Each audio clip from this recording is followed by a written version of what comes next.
वाईट जावं चांगलं यावं याच्याकरता वाईट पहिल्यांदा गेलं पाहिजे तर चांगलं येण्याकरता जागा शिल्लक राहते.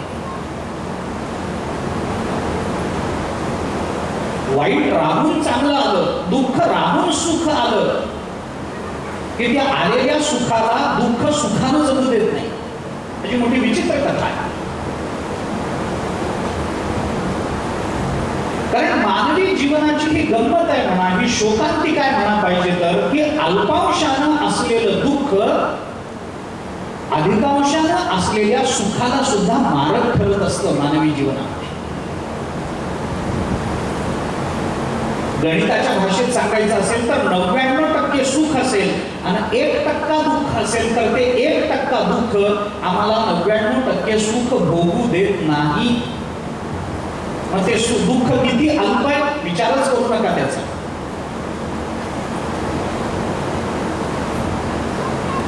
अहो, घागरभर दुधाला विरजण लावायला चमचाभर दही पुरतं, त्याला घागरभर दही लागत नाही.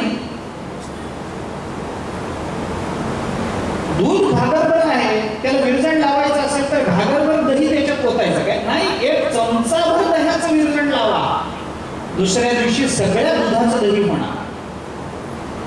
तसं आमच्या जीवनामध्ये घागरभर सुख आधीपासूनच आहे, पण चमचाभर दुःख येतं. ते चमचाभर दुःख आमच्या सगळ्या घागरभर दुधाला विरजण लावतं. दुःखी व्हायला फार काही लागत नाही माणसाला, फार काही लागत नाही.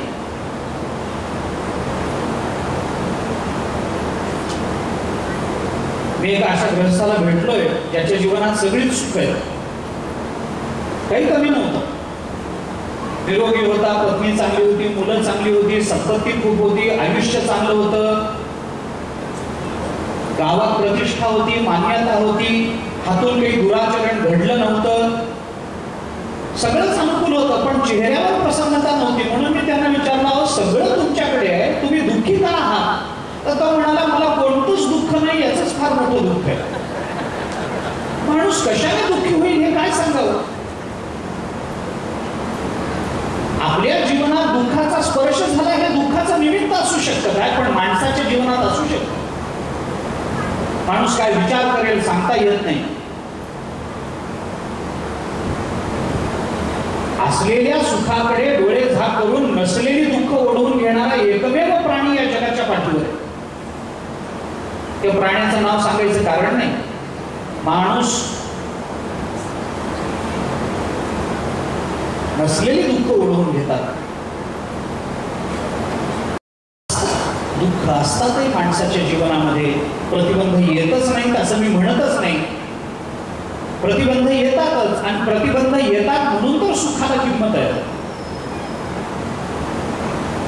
प्रतिबंध असावीच लागतात, परमार्थ असो अथवा प्रपंच असो. प्रतिबंध यावीच लागतात तर त्याचं मूल्य वाढतं. स्वामी विवेकानंदांनी एके ठिकाणी म्हटलंय, आपल्या जीवनात फार प्रतिबंध येत असतील तर डोळे झाकून समजावं आपण योग्य मार्गावर चालतो. चांगल्या मार्गात प्रतिबंध येणारच आहेत, असतात जीवनामध्ये प्रतिबंध, पण वाईट गेलं पाहिजे तर चांगले यायला जागा राहते.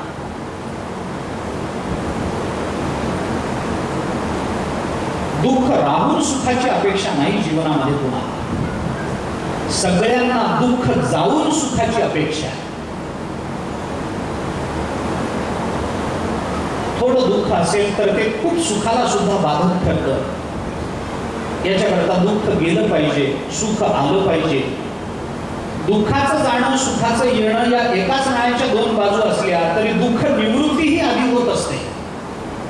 माणसाला अपेक्षा तशी आहे, आणि सुख प्राप्तीनंतर वाईट गेलं पाहिजे, मग चांगलं करता येईल.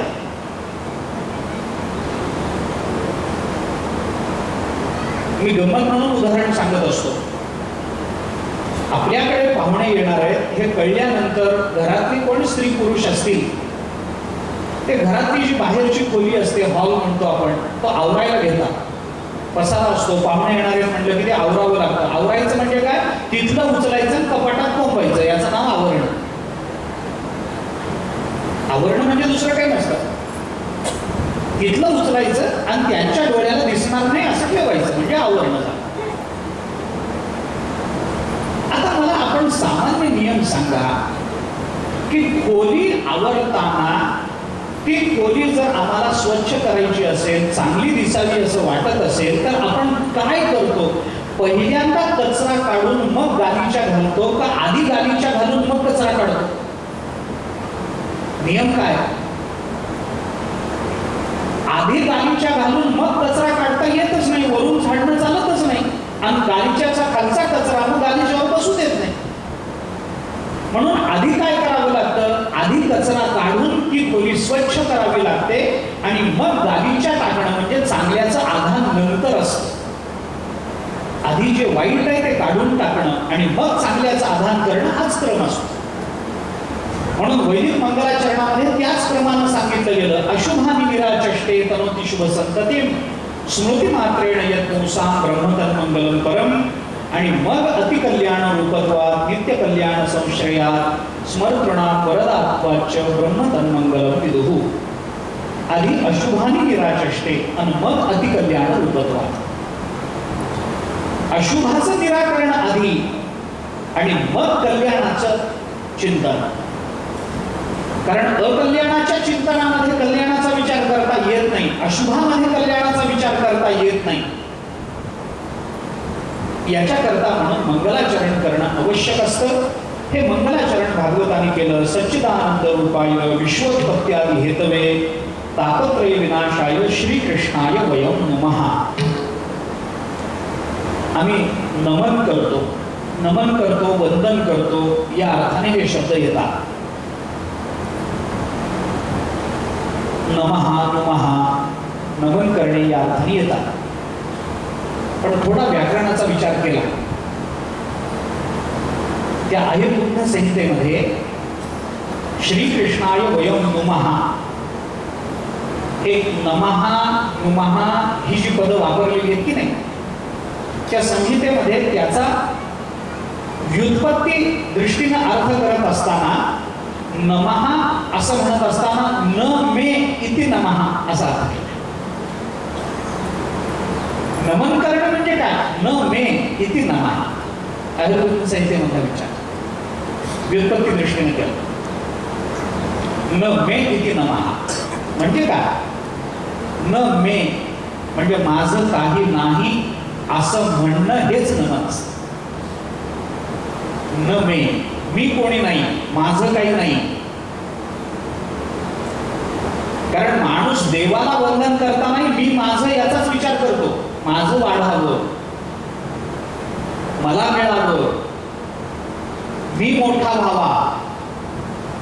देवाकडे जाऊन सुद्धा मीचा विचार करणं म्हणजे देवाकडे जाऊन सुद्धा पुन्हा प्रपंचच मागणं.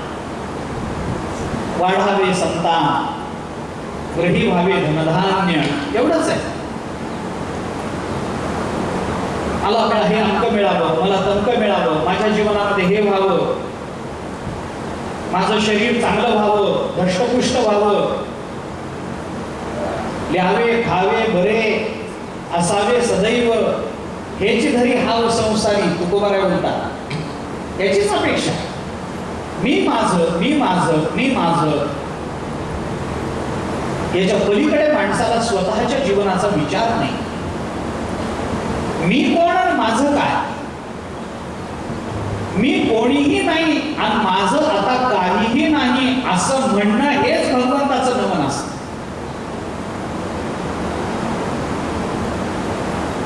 विचार करा थोडासा. मी थोडं अजून वेगळं बोलतो, जाऊ द्या. नमः हे जे पद आहे की नाही, या पदाच्या साधर्म्य दृष्टीने, हे जर व्युत्पत्ती दृष्टीने जसं सांगितलं तसं साधर्म्य दृष्टीने विचार करायचा झाला तर नमः हे पद न मम या पदाचं संक्षिप्त रूप आहे. थोडं वेगळं. न मम या पदाचं संक्षिप्त रूप म्हणजे नमः. अक्षराची पुनरावृत्तीमध्ये एखाद्या अक्षराची वर्जता चालते व्याकरणात. एक अक्षर कमी केलेलं चालतं सूत्रात. नमः म्हणण्यामध्ये न मम अशी अपेक्षा. माझं नाही हे म्हणता आलं पाहिजे. मला नको, काय खरं म्हणजे नको म्हणायची माणसाने स्वतःला सवय लावून घेतली पाहिजे. नको म्हणायला पाहिजे म्हणण्यापेक्षा फार धाडस लागतं. खरं खोटं तपासून घ्या तुम्ही, पण नको म्हणायला धाडस जास्त लागतं. खुर्ची मिळाली, नको म्हणायला धाडस जास्त लागतं खुर्चीवर बसण्याच्या धाडसापेक्षा. सत्कार झाला, नको म्हणायला धाडस जास्त लागतं शाल स्वीकारण्यापेक्षा. न मामा म्हणता आलं पाहिजे, कारण न मामा म्हणणारा आपण बघा मीमांसेमध्ये सुद्धा हवीर द्रव्य ज्या वेळेला यज्ञकुंडामध्ये टाकलं जातं त्यावेळेला ज्याच्या नावाने ते द्रव्य टाकलं त्यालाच न मामा म्हणण्याचीच पद्धत आहे. सूर्याय स्वहा सूर्याय इदम न मम. आपण वैश्वदेवात आहुती देताना न मम म्हणून आहुती देतो. नाही, रोज संध्येमध्ये अर्घ्य देताना सूर्याला अर्घ्य देताना न मम म्हणून अर्घ्य देतो. सूर्याय इदम दत्तम न मम. इदम सूर्याय दत्तम, हे सूर्याला दिलेलं आहे, माझं नाही, हे सूर्याचं आहे. न मम म्हणता आलं पाहिजे. न मम म्हणणारा जेवढा सुखी होतो तेवढा मम म्हणणारा. त्या एक श्लोक आहे त्या संबंधामध्ये योग वासिष्ठ. 2 अक्षर म्हणजे मृत्यू आणि 3 अक्षर म्हणजे ब्रह्मस्वरूपता. द्व्यक्षरस्तु भवेन मृत्यू त्र्यक्षरम ब्रह्म शाश्वतम ममेति च भवेन मृत्यू न मम इति च शाश्वतम. 2 अक्षर म्हणजे मरण, 3 अक्षर म्हणजे ब्रह्मस्वरूपता. मम म्हटलं की मरण, न मम म्हटलं की ब्रह्मस्वरूप. इतकं सोपं. न मम म्हणता आलं पाहिजे. ज्ञानोबांनी दिलेलं उदाहरण देतो. आपणची विवनी दुहिता न मम म्हणे पिता तो सुटे की प्रतिग्रहिता जावई शिरकी. ज्ञानोबांनी उदाहरण देतो. बाप मुलीला जन्म देतो, वाढवतो, लग्नाला योग्य झाली की तिच्या करता वर पाहतो. लग्नामध्ये कन्यादान नावाचा विधी असतो.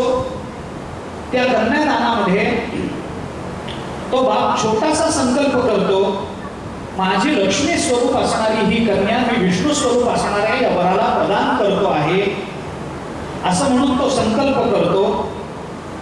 त्या संकल्पाचं वर त्या वधूची ओंजळ असते, त्याच्या खाली तिच्या आईची असते, त्याच्या खाली वडिलांची असते, त्याच्या खाली त्या जावयाची असते. वरून तो पाणी टाकतो, ते पाणी पडत पडत खाली जावयाच्या हातात येतं आणि तो बाप म्हणताना म्हणतो आता ही माझी राहिली नाही, आणि तेवढ्यात तो जावई म्हणतो आता ही माझी झाली. माझी राहिली नाही म्हणणारा सुटून जातो आणि माझी झाली म्हणणारा 7 जन्माकरता अडकून पडतो. न मम म्हणणारा सुटतो आणि मम म्हणलं की अडकून पडतो. ज्ञानोबा दृष्टांत देतो. न मम म्हणे पिता तो सुटे की प्रतिग्रहिता स्वीकारणारा जावई तो अडकून पडतो. तर एकदा अडकत नाही, 7 जन्माकरता. तर ते 7 जन्म म्हणजे 7च असतात मोजून असं नाही. प्रत्येक ज्येष्ठ पौर्णिमेला वडाला फेरे मारून त्याचा रिचार्ज चालूच आहे. हाच मिळू दे, हाच मिळू दे, हाच मिळू दे. आमचे गुरुजी भागवतामध्ये गमतीनं असं सांगायचे, ते बायको हाच मिळू दे, हाच मिळू दे म्हणून प्रार्थना करते. त्याच्या मागे कारण एवढंच असतं म्हणे की डोळे झाकून माझं ऐकणारा दुसरा बैल मिळणार नाही, हाच मिळू दे.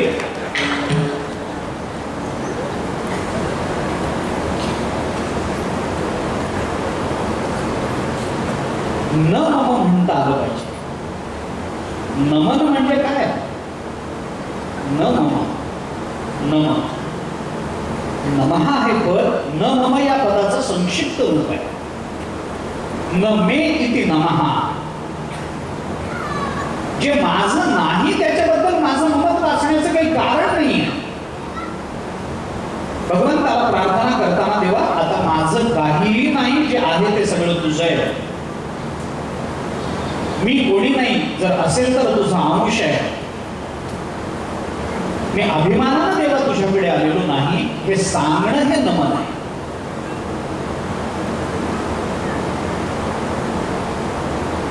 मंगलाचरण भागवताच्या महात्म्यामध्ये दिसून येतात. पहिलं मंगलाचरण सच्चिदानंद रूप असणाऱ्या परमात्म्याचं आहे. परमात्मा सच्चिदानंद घन आहे. परमात्म्याला सच्चित आनंद म्हणणं हे परमात्म्याचं वर्णन नाही आहे.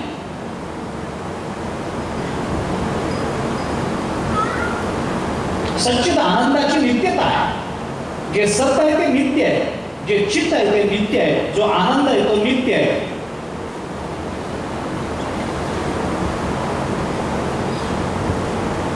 परंतु सत, चित आणि आनंद याच्यामध्ये असत, जड आणि दुःख याची व्यावृत्ती करणारा आहे हे सांगणं हा हेतू आहे. परमात्मा सत आहे हे म्हणण्यात काय नवीन सांगितलं? उलट वेदांत तर असं म्हणतो की परमात्म्याला सत म्हणणं हा परमात्म्याचा अपमानच आहे. परमात्म्याला चित म्हणणं हा अपमान आहे. परमात्म्याला आनंद म्हणणं अपमान आहे. परमात्म्याला एक म्हणणं अपमान आहे. परमात्मा एक आहे, अरे देवाचा अपमान झाला तो का? त्याच्याशिवाय दुसरं काही नाहीच आहे, तर त्याला एक म्हणण्याचं काय कारण? पण परमात्मा दोन नाही आणि परमात्मा शून्य नाही याची व्यावृत्ती करण्याकरता म्हणून एक म्हणावं लागतं. आता व्यावृत्ती करता एक संज्ञा येते. असताच्या व्यावृत्ती करता सत म्हणावं लागतं. जडाच्या व्यावृत्ती करता चित म्हणावं लागतं. दुःखाच्या व्यावृत्ती करता त्याला आनंद म्हणावं लागतं. नाहीतर त्याला हे म्हणणं सुद्धा त्याच्या स्वरूपाला जमत नाही, इतकं ते नाजूक आहे. एको देव हा सर्वभूतेषु गूढः सर्वव्यापी सर्वांतरात्मा लोकाध्यक्ष हा सर्वभूतादिवासा साक्षी चेता निर्गुणो केवलश्च. परमात्म्याचं वर्णन उपनिषद करतं. काय त्याला म्हणणार? एक म्हणणार काय? अरे जे एकच आहे त्याला एक म्हणणं हा सुद्धा त्या एकाचा अपमान असतो. जाऊ द्या, मी आपल्याला उदाहरणानं सांगतो. एक असून एक निर्देश करणं अपमानास्पद कसं असतं मी आपल्याला उदाहरण सांगतो. तुम्ही हा प्रयोग करून बघा. आपल्या पत्नीचा परिचय करून देताना एखाद्या व्यक्तीला आपण असं म्हणून बघा की ही माझी एक बायको. याचा अर्थ काय होतो? ही माझी एक बायको. एकच आहे ना? एकच आहे. मग तिचा परिचय करून देताना म्हणा ना एक आहे हे खरं आहे ना, मग तिला एक म्हणून बघा ना. ती एकच आहे हे खरं आहे, पण हे खरं असलं तरी तिला एक म्हणणं हा तिचा अपमान आहे की नाही? ही माझी एक बायको म्हणजे दुसरी कुठेतरी आहे असं त्याचा अर्थ होईल की नाही? एक बायको एकच आहे हे खरं आहे, पण तरी एक म्हणणं हा अपमान आहे. तसा परमात्मा एकच आहे, पण त्या परमात्म्याला एक म्हणणं, चित म्हणणं, सत म्हणणं परमात्म्याच्या स्वरूपाचा हा अपमान होतो. पण असं जड दुःख निवृत्ती करता म्हणून सच्चिदानंद म्हणावं लागतं. आणि सच्चिद आनंद हे म्हटल्याशिवाय प्रवृत्ती निर्माण होत नाही. याच्याकरता सच्चिदानंद रूपानं त्याचं वर्णन आहे. आता परमात्मा सत आहे म्हणजे काय आहे? सत कशाला म्हणावं लागतं? सतच्या नेमक्या व्याख्या काय आहे? सत हा शब्द सत्य रूपानं जरी वापरला गेलेला असला तरी सत्य या पदाच्या नेमक्या अर्थाची व्यापकता काय आहे याचा विस्तार खूप आहे. परमात्मा सत्य आहे, सत्य आहे. त्याच्या एवढं सत्य या जगतामध्ये दुसरं काही नाही. सत्य हा शब्द टिकणारा, राहणारा, नित्य या अर्थाने वापरला जातो. ज्याचा कशाने बाध होत नाही, ज्याचा कशाने नाश होत नाही, किंबहुना सगळं नष्ट झाल्यानंतरही जे शिल्लक राहतं त्याला सत्य म्हणतात.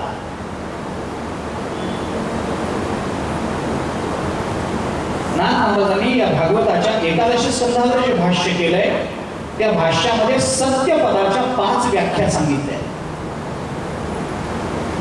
परमात्मा सत्य आहे. सत्य म्हणजे खरा आहे. सत्य कशाला म्हणावं? ज्याच्या बाबतीत कधीही नाही शब्द लागत नाही त्याला सत्य म्हणतात. कोणत्याच काळामध्ये ज्याला नाही हे पद लागत नाही ते सत्य आहे. ज्याला कधी ना कधीतरी नाही पद लागतं ते अनित्य असल्यामुळे असत्य आहे. आणि सत्याचा विचार करत असताना त्याचे सर्व अर्थ नित्यानित्यावर अवलंबून असतात. हाच विचार आपल्याला अंततोगत्वा करावा. जे नित्य आहे तेच सत्य असतं. अनित्य असूनही त्याला सत्य म्हणणं पटत नाही बुद्धीला. माझा देह कधीतरी पडणार आहे, काय सत्य म्हणणार त्याला?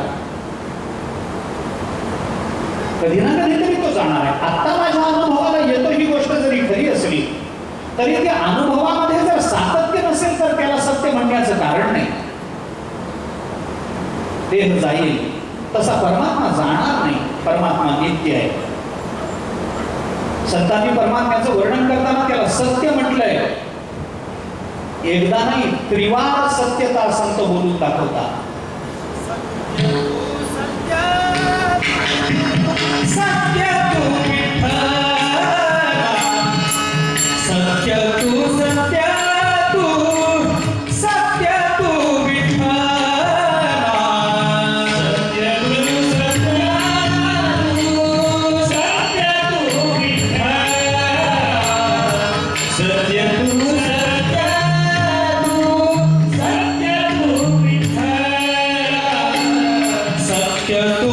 सत्य तू सत्य तू विठ्ठला, सत्य तू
एकदा नाही त्रिवार सत्यता.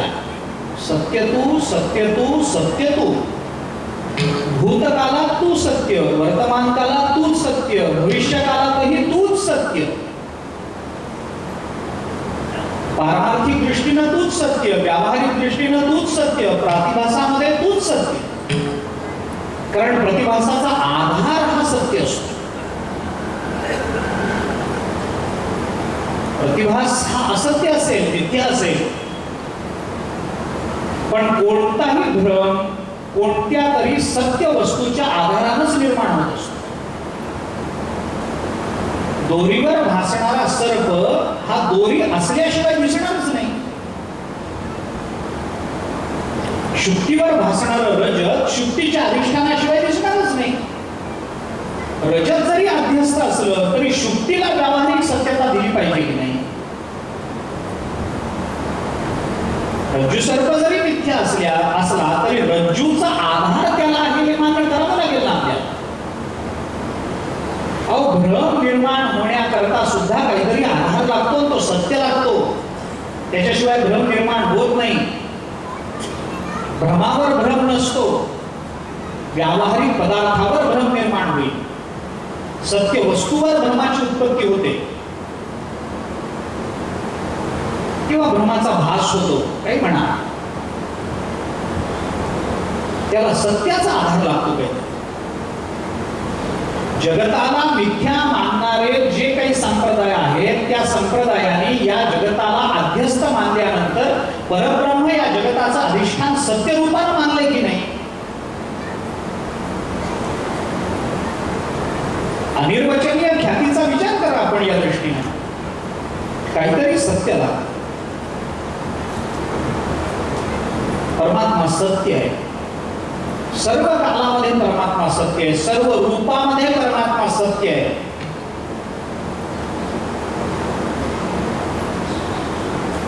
म्हणून सत्य तू सत्य तू सत्य तू विठ्ठला.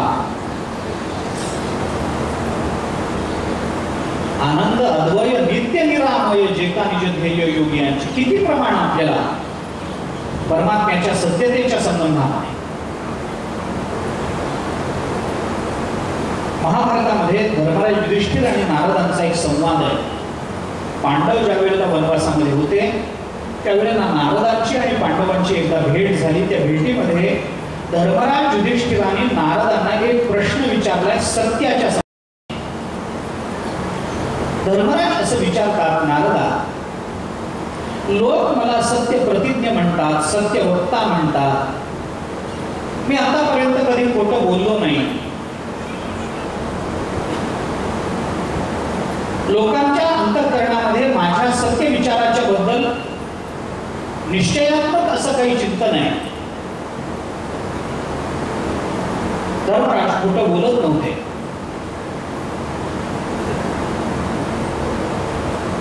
अश्वत्थामा हताहा हे म्हणावं लागलं. नरोवा कुंजरोवा म्हणावं लागलं. नरोवा कुंजरोवा हा शब्द मूळ महाभारतात नाही आहे, पण रूढार्थानं तो सांगितला जातो. तशा अर्थानं त्याचं नेहमीच प्रतिपादन होतं.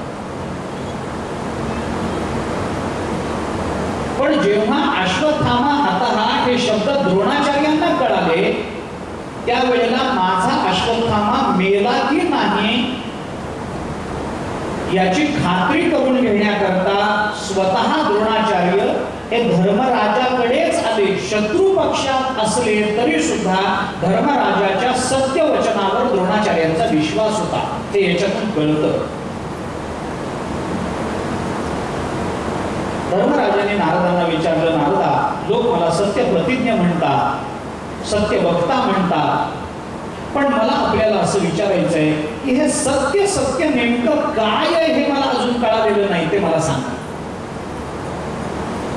त्यावेळेला नारद महर्षींनी एका श्लोकामध्ये सत्याची व्याख्या सांगताना धर्मराजाला असं सांगितलं, सत्यस्य वचनम श्रेयः सत्यज्ञानम तु दुष्करम यद्भूत हितम अत्यंतम एतत् सत्यम मतम मम.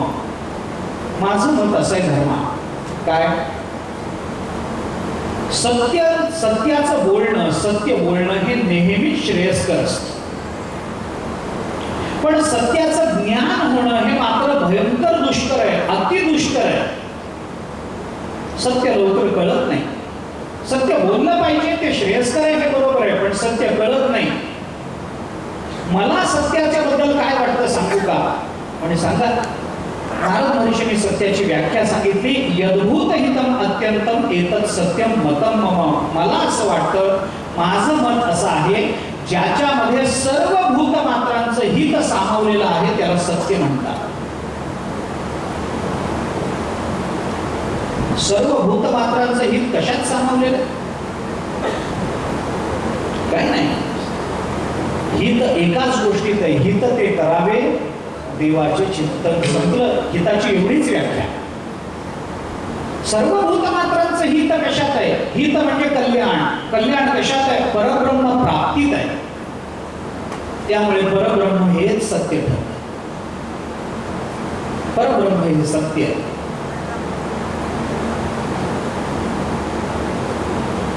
सच्चिदानंद रूपाय विश्वोत्पत्त्यादि हेतवे. हा परमात्मा विश्वोत्पत्तीला हेतू आहे.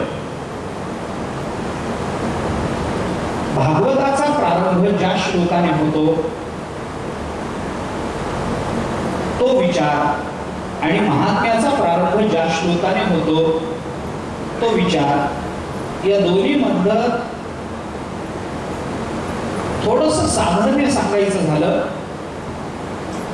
तर जन्माद्यस्य यतोन्वयादितरतश्चार्थेष्व विज्ञ स्वराट तेने ब्रह्महृदाय आदिकवये मुह्यन्ति सूरयः तेजो वारिमृदां यथा विनिमयो यत्र त्रिसर्गो मृषा धाम्ना स्वेन सदा निरस्तकुहकं सत्यं परं धीमहि.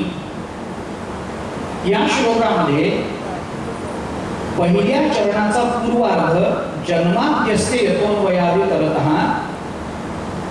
हा पूर्वार्ध परमात्म्याच्या तटस्थ लक्षणाचा निर्देश करतं.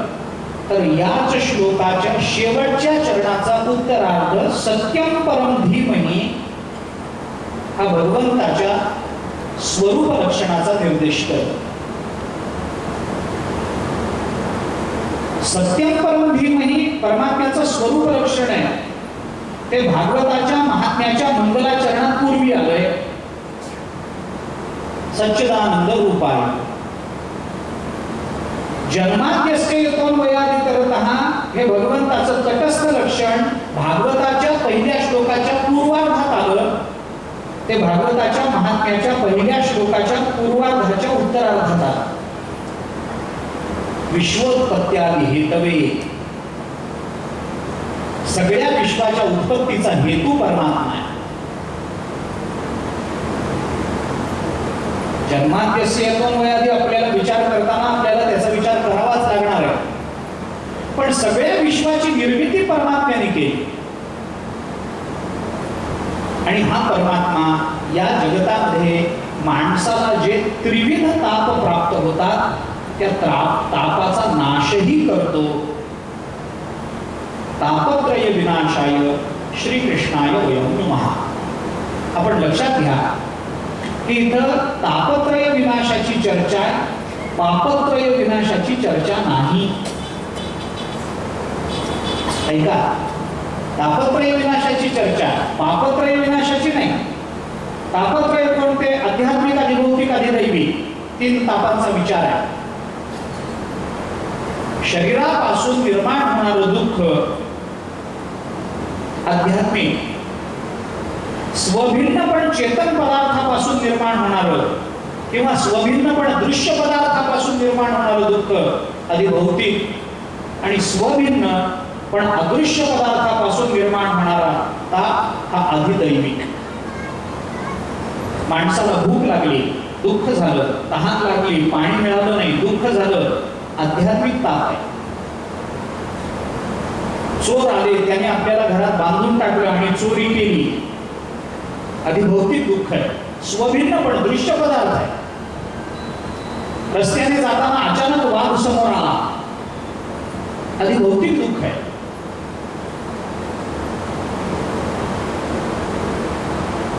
आणि स्वभिन्न पण अदृश्य पदार्थापासून निर्माण होणारं दुःख अधिदैविक म्हणतात त्याला. 7:30 सुरू आहे. मंगळ चांगल्या घरात पडलाय, शनीची दृष्टीच त्या घरात पडली, असंच झालं तसंच झालं, भूतपिशाचाधिक दुःख. अधिभौतिक दुःखामध्ये त्याची गणना होते. माणसाच्या जीवनात या तीनच पद्धतीची दुःख आणि ताप निर्माण होतात. चौथं दुःख नाही, चौथा ताप नाही. आपण कोणतंही दुःख सांगा ते या तीन प्रकारातच बसत. परंतु या श्लोकामध्ये भागवताने तापत्रय विनाशाय म्हटलंय, पापत्रय विनाशाय म्हटलं नाही. कारण पाप हे कारण आहे, ताप हे त्याचं फल आहे. महात्म्यामध्ये विचार सांगताना हा विचार भागवताला का महत्वाचा वाटतो? कारण कोणतंही महात्म्य त्याच्याबद्दलचा विश्वास निर्माण करणं आणि त्या ठिकाणी प्रवृत्ती निर्माण करणं या हेतूने प्रकट होत असेल तर माणसाला पापाचं चिंतन करावं वाटत नाही, पापामुळे निर्माण झालेल्या दुःखाच्या निवृत्तीचं चिंतन करावं. पाप नको असं कोणाला वाटत नाही. गमतीनं असं सांगितलं जातं, पुण्यस्य फलम इच्छन्ति पुण्यम न इच्छन्ति मानवः पाप फलम न इच्छन्ति पापम कुर्वन्ति यत्नतः. माणसाला पुण्याचं फल पाहिजे पण पुण्य करायला नको, आणि पापाचं फल कुणाला नको, पाप मात्र आवर्जून करावं वाटतं.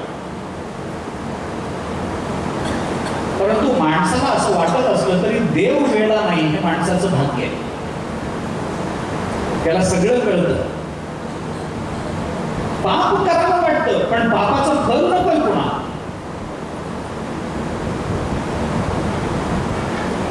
पुण्य नको वाटतं पण आम्हाला घर बसल्या सगळं चांगलं व्हावं अशी अपेक्षा मात्र असते.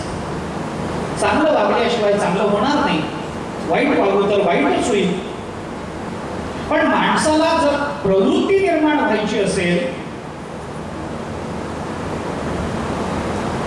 एखाद्या माणसाला, मंदिरात जाणाऱ्या माणसाला आपण जर असे दोन मार्ग सांगू की तुम्ही मंदिरात गेलात तर तुम्हाला ₹1,00,000 मिळतील आणि तुम्ही जर अमक्या मंदिरात गेलात तर ते तुमचं अज्ञान दूर होईल. माणसं कुठे गर्दी करतील? आपण विचार सांगा. मी गंमत म्हणून आपल्याला विचार, हे स्वभावाची जाणीव व्हावी म्हणून गंमत म्हणून विचार. कल्पना करा, आपण रस्त्याने निघालो. रस्त्याने जाताना आपल्याला दोन मूर्त्या पडलेल्या दिसल्या. एक मूर्ती आहे रामाची आणि दुसरी मूर्ती आहे रावणाची. तुम्ही कोणती उचला? रामाची उचला. बरोबर, मी सुद्धा तीच उचलली असते. आपण रस्त्याने चाललो, दोन मूर्त्या पडलेल्या आहेत. एक रामाची आहे, दुसरी रावणाची आहे. कोणती उचलायची? रामाची. आता थोडं पुढचं ऐका. आपण रस्त्याने चाललेलो, दोन मूर्त्या पडलेल्या आहेत. एक रामाची आहे, एक रावणाची आहे. रामाची दगडाची आहे, रावणाची सोन्याची आहे. कोणती उचलायची? वृत्तीचा फरक इथं होतो. स्वभावाची जाणीव इथं होते. रामाची मूर्ती दगडाची आहे आणि रावणाची मूर्ती सोन्याची आहे. आता कोणती उचला? माणसाला तत्काल फलाची अपेक्षा. याच्याकरता भागवत पापत्रय विनाशाय म्हणत नाही, कारण पाप हे तापाचं कारण आहे. माणसाची प्रवृत्ती व्हायची असेल तर कारणाचा विचार सांगून चालणार नाही. आता त्याच्या जीवनामध्ये ज्या तापाची व्यक्तता झालेली आहे त्या तापाच्या निवृत्तीचा उपाय सांगितला पाहिजे, म्हणजे त्याची प्रवृत्ती वाढेल. म्हणून तापत्रय विनाश आहे, त्याचा भाव प्रकट झाला पाहिजे. भागवत शब्दयोजना करताना विनाकारण करत नाही. भगवंताचं वर्णन करायचंय म्हणून डोळे झाकून काही वर्णन करा नाही. महात्म्याचा श्लोक आहे ना, विश्वास वाढवायचा आहे ना, प्रवृत्ती निर्माण व्हायची आहे ना, मग कारणाचा विचार करू नका. पण तेच भागवत सुरू झालं तिथं मात्र तापत्रयाचा विचार होत नाही, तिथं मात्र कारणाचा विचार केला जातो. कारण इथं प्रवृत्तीची अपेक्षा. म्हणून तापत्रय विनाशाय श्रीकृष्णाय वयं नमः. एक मंगलाचरण करून झाल्यानंतर दुसरं मंगलाचरण केलं जातं. ते भगवान शुकाचार्यांचं चिंतन आहे. यं प्रव्रजन्तम अनुपेतम अपेत कृत्यम द्वैपायनो विरह कातर आजोहाव पुत्रेति तन्मयतया तरवोभिनेदु तम भूत हृदयम तम सर्वभूत हृदयम मुनिमानतोस्मी. सर्वभूत हृदय असणाऱ्या त्या मुनींना मी प्रणाम करतो. कोण? भगवान शुकाचार्य.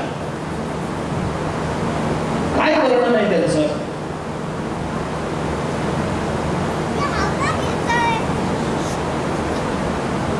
यं प्रव्रजन्तम अनुपेतम अपेत कृत्यम. अनुपेतम अपेत. अनुपेतम कृत्यम म्हटलं असतं तर कदाचित चिंतनाला एवढी आम्हाला चर्चा करावी लागली नसती.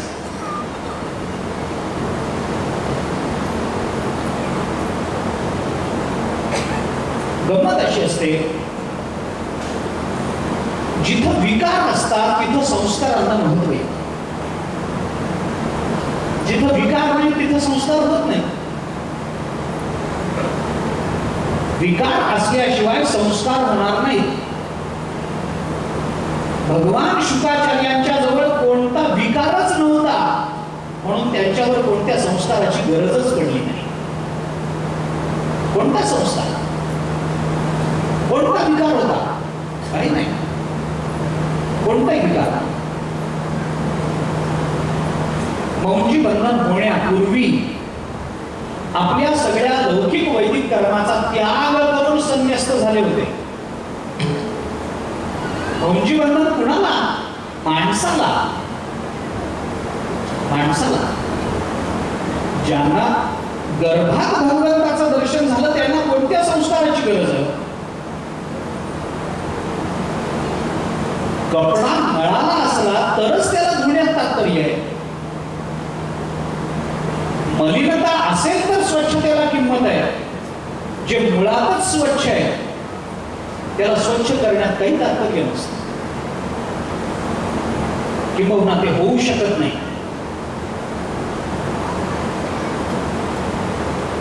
विरक्त झालेले भगवान शुकाचार्य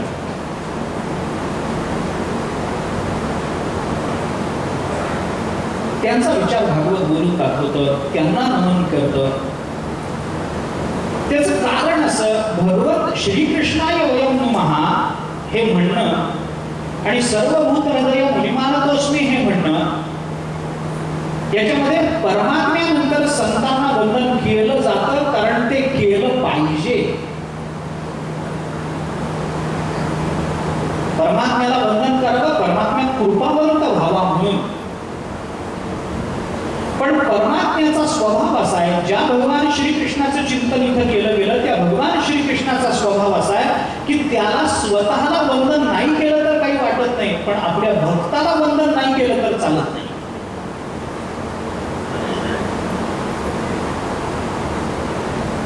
संतांना वंदन केलं पाहिजे. संतांना नमस्कार केला भगवंताला चालत नाही.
प्रव्रजं तन्मनुपेत द्वैपायनो विरहकातर अजाव पुत्रेति तन्मयतया तरोभिनेदोस्तं सर्वभूतहृदयं मुनिमानतोस्मि. भागवताच्या महात्म्याचं दुसरं मंगलाचरण हे शुकाचार्यांच्या वर्णनाचं आहे. कौशिकी संहितेमध्ये भगवान शुकाचार्यांच्या उत्पत्तीची कथा आहे. भगवान शंकर कैलास पर्वतावर पार्वतीला श्रीमद भागवताचं अतिशय गुह्य असं तत्वज्ञान सांगत होते. हे गुह्य तत्वज्ञान गुह्य रूपानंच सांगावं लागतं.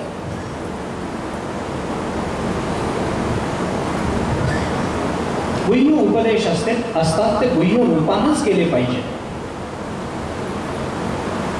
भगवान शंकर पार्वती मातेला भागवताचं हे गुह्य तत्वज्ञान गुह्य रूपानं प्रतिपादित करत असताना तिथं एक पोपटाचं अंड पडलं होतं ज्याच्यामध्ये प्राण राहिले नव्हते. पण भगवान शंकराच्या मुखातून श्रीमद भागवताचा असा आविष्कार, त्याचा परिणाम असा झाला की त्याच्यामध्ये जीव उत्पन्न झाला. आणि हे तत्वज्ञान पार्वती मातेला सांगत असताना पार्वती मातेला भाव समाधी लागून गेली.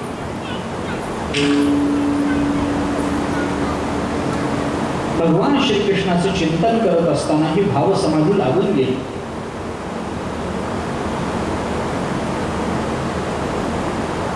भागवताचं हे महात्म्यच आहे.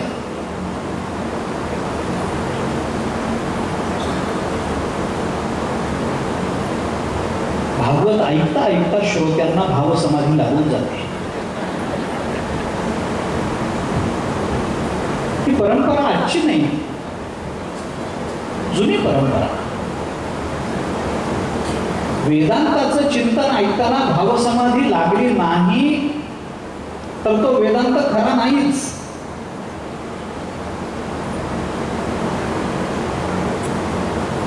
फक्त त्या भावसमाधीला अलीकडे भावसमाधी म्हणत नाही एवढंच आहे. तत्वज्ञानाचं चिंतन सुरू झालं की झोप लागतेच, लागलीच पाहिजे.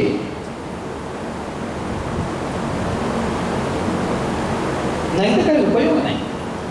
कथा म्हटलं की झोप येणार, प्रवचन म्हटलं की झोप येणार, कीर्तन म्हटलं की झोप येणार, येते. दोष नाही त्यात काही.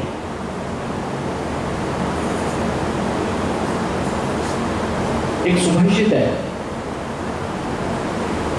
निद्रा प्रियो यः खलु कुंभकर्णो हतस्समीके सर्वोत्तमेन वैधव्यमापद्यत तस्य कांता श्रोतुं समायातु कथां पुराणं.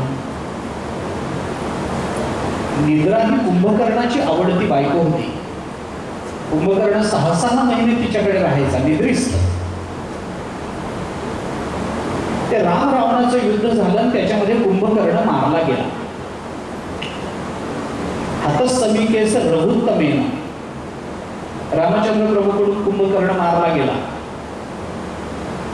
मारल्या गेल्यानंतर त्याची जी ही निद्रा नावाची पत्नी होती, वैधव्यम आपद्यत तस्य कांता, तस्य कांता वैधव्यम आपद्यत. ती कुंभकर्णाची निद्रा नावाची जी बायको होती तिला वैधव्य आलं, विधवा झाली. आणि मग त्या झोपेने त्या निद्रेने असा विचार केला की जोपर्यंत आपला नवरा होता तोपर्यंत प्रपंचात फार लक्ष घातलं, फार प्रपंच केला. आता नवरा गेला, प्रपंचातलं लक्ष काढून घेतलं पाहिजे. तेव्हापासून ती झोप फक्त प्रवचन कीर्तनाला जाते, इतर कुठेही जात नाही.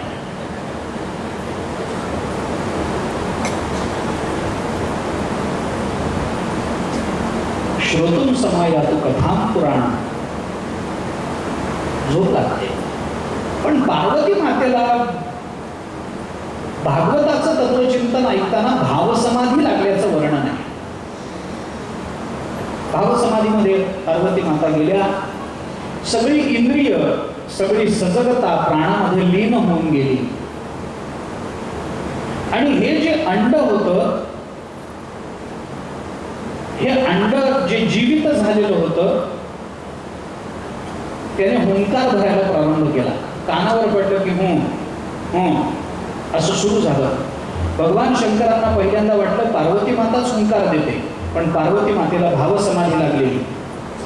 जेव्हा भगवान शंकराला हे कळलं की अरे पार्वती भावसमाधीमध्ये गेली आहे आणि या अंड्यातून हा आवाज येतोय, त्यावेळेला भगवान शंकर रागावले, कारण कोणताही अधिकार नसताना गुह्य तत्वज्ञान त्यांनी ऐकलं हे बरं झालं नाही. तत्वज्ञानाचा विचार सांगताना, गुह्य कोणत्याही गुह्याचा विचार सांगताना आपण ज्याला सांगतो आहोत त्याचा अधिकार काय हे तपासलं पाहिजे. आपल्याला हा अधिकार तपासता आला नाही तरी ते त्यांनी ऐकलं. कोणती दीक्षा त्यांनी ग्रहण केलेली नाही तरी पण त्यांनी ते गुह्य तत्वज्ञान ऐकलं. याच्यामुळे भगवान शंकराला राग आला. त्यांनी आपलं त्रिशूळ उचललं, मारणार. तेवढ्या तिथंच पडलेलं ते अंड, त्याच्यातून निर्माण झालेला तो शुक, त्यांनी पटकन पार्वती मातेच्या शरीराचा आश्रय केला. दोन पद्धतीने त्याचा विचार. काहींनी सांगितलं पार्वती मातेच्या त्यांनी शरीराचा आश्रय केला, परंतु कौशिकी संहितेमध्ये त्याचा विचार पार्वती मातेच्या शरीराचा त्यांनी आश्रय न करता तो शुक तिथून उडाला आणि जिथं भगवंताची किंवा सत्ता चालणार नाही, कोणत्या शस्त्रास्त्राची कोणतीही शक्ती चालणार नाही, असं स्थान आपण ग्रहण केलं पाहिजे. म्हणून त्यांनी व्यासांच्या पत्नीच्या शरीराचा आश्रय केला. व्यासपत्नीचा आश्रय झाला, पोटात जाऊन लपला. ते त्रिशूळ काही करू शकलं नाही. भगवान शंकरांनी व्यासपत्नींच्या दर्शनाने आपला क्रोध आवरता घेतला. व्यासांच्या पत्नीच्या पोटामध्ये हा शुक वाढायला लागला. 1 नाही 2 नाही 12 वर्ष झाली त्या पोटामध्ये तो गर्भ राहिला. नांदकर यांनी त्याचं वर्णन केलंय.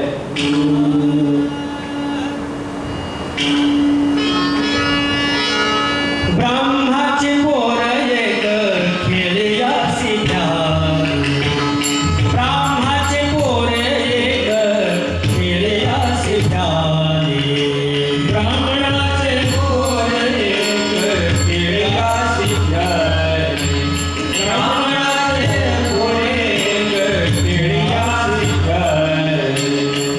ते 12 वर्ष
ब्राह्मणाची पोर एक खेळासी व्याधी, ते 12 वर्ष लपाले रे. कापत कापत बाहेरी आले, ते नागवेची पडून गेले रे. 12 वर्ष व्यास महर्षींच्या पत्नीच्या पोटामध्ये भगवान शुकाचार्य राहिले. मला शुकाचार्यांचं आश्चर्य वाटत नाही. 12 वर्ष एखादीच्या पोटाचा आश्रय करणं, याच्यात शुकाचार्यांचा आश्चर्य नाही, ते तर योगी आहेत, कुठे राहू शकतील. 1200 वर्ष राहिले असते तरी मला त्याचं आश्चर्य वाटलं नसतं. मला आश्चर्य वाटतं त्या माऊलीचं जिने 12 वर्ष पोटात ठेवून घेतलं. आश्चर्य तिचं आहे. 12 वर्ष तिच्या पोटामध्ये भगवान शुकाचार्य राहिले आणि 12 वर्षानंतर ज्यांना जन्मजात श्रीमद भागवताचा उपदेश ग्रहण करण्यात यश मिळालं होतं त्यांना सर्व विद्या कंठस्थ झाल्यामुळे 12 वर्षानंतर त्या पोटातून वेदध्वनी यायला लागला. भगवान शुकाचार्यांनी वेदाचं पठण सुरू केलं. व्यास महर्षींच्या लक्षात आलं. तेव्हा व्यास महर्षींनी आपल्या पत्नी समोर जाऊन त्या गर्भस्थाला बाहेर येण्याची विनंती केली. बाहेर ये. शुकाचार्यांनी सांगितलं नाही म्हणे, बाहेर येणार नाही. आणि का? मला संसाराचं भय वाटतं. ब्राह्मणाचे पोरं एका खेळाशी भ्याले, मला भय वाटतं. संतही घाबरतात पण संसाराला घाबरतात. माणूसही घाबरतो पण तो पापाला घाबरतो. घाबरत नाही. अरे भय सगळ्यांच्याच ठिकाणी.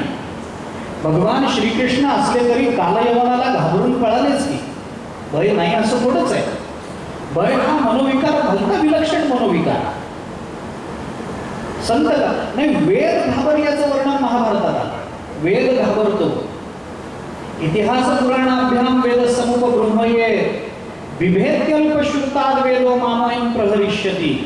महाभारत बोलतं इतिहास पुराणाचं उपब्रह्मण करून माणसाने वेदाचं अध्ययन केलं पाहिजे, चिंतन केलं पाहिजे. कारण बिभेती कुणाला? अल्पश्रुता. वेदो अल्पश्रुतात बिभेती. काय म्हणून घाबरतो? मामयं प्रहरिष्यति. वेद घाबरतो कुणाला? देवाला घाबरत नाही, संतांना घाबरत नाही, ज्ञानाला घाबरत नाही, पूर्ण अज्ञानाला वेद घाबरत नाही. वेद घाबरतो नेहमी अर्धवटांना घाबरतो. कारण त्याला माहिती आहे की अज्ञानी असेल तो आपल्या वाट्यालाच येणार नाही, ज्ञानी असेल तो आपली उपासनाच करेल. पण हे जे अर्धवट लोक असतात ते आपला कोणता अर्थ कसा लावतील याचं वेदाला सुद्धा भय वाटतं. बिभेदी अल्पश्रुतात वेदो. अल्पश्रुत अर्धवट जे लोक असतात त्यांना वेद घाबरतो. का? कारण माझा कोणता तरी वाईट अर्थ काढतील माझ्यातून, हाच माझ्यावर त्याने केलेला प्रहार आहे. मामयं प्रहरिष्यति. घाबरले. संसाराला घाबरावं, मरणाला घाबरू नये. मरण आणि जन्म ही अपरिहार्यता आहे जीवनाची. जातस्यहि ध्रुव मृत्युर्ध्रुवं जन्म मृतस्य च तस्मात् अपरिहार्यते.